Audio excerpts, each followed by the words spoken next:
Sometimes a single moment can change everything. We're talking about one simple meal, just 5 short verses in the book of Matthew. But what happened in that room? Well, it would echo through history.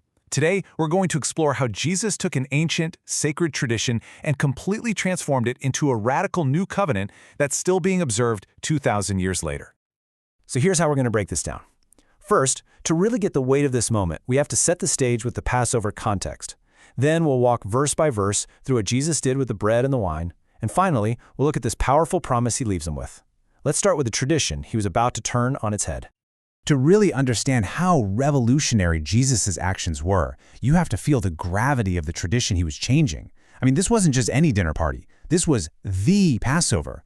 It was the most sacred, symbolic event of the year, a ritual that had literally defined their identity for centuries by remembering their miraculous escape from slavery in Egypt. Yeah, the Passover Seder followed a very precise script, a sacred choreography passed down through generations. As you can see, there were 4 key stages, each one marked by a cup of wine, every single step just loaded with symbolism, all of it designed to relive the story of their freedom. Everyone in that room knew their lines. They knew the script by heart, which is exactly what makes the moment Jesus goes off script so absolutely stunning. And it's right here, in the middle of the main meal, that the script gets completely torn up. Jesus takes the most common, simple object on the table and gives it a brand new identity that nobody could have ever seen coming. So verse 26 tells us that, as they were eating, Jesus took bread. Now this wasn't just any old bread, this was unleavened bread, matzah, which for centuries had symbolized the rush, the haste of their escape from Egypt. It was a powerful reminder of past freedom. But then he says, take, eat, this is my body. Whoa! He's taking a symbol of the past and making it a symbol of the immediate future, his future.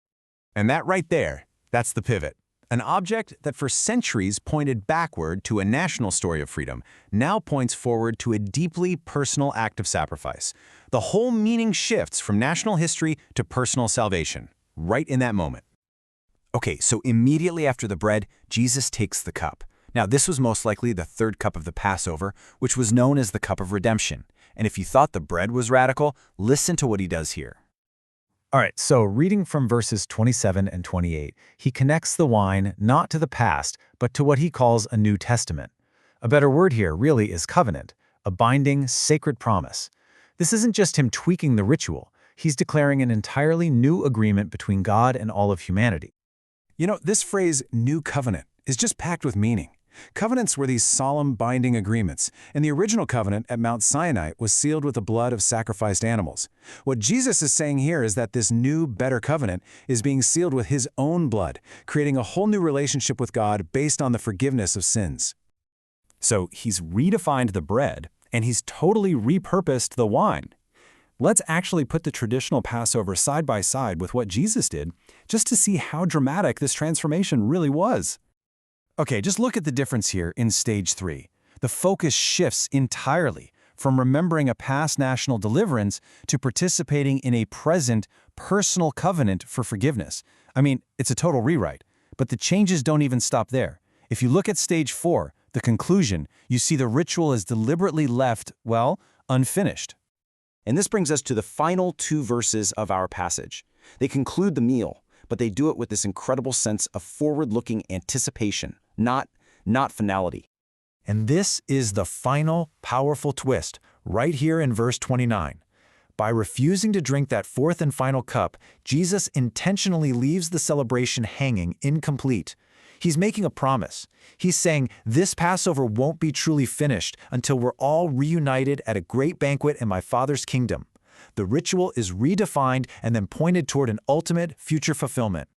And finally, verse 30. They conclude with the traditional Hallel Psalms, which is a song of praise.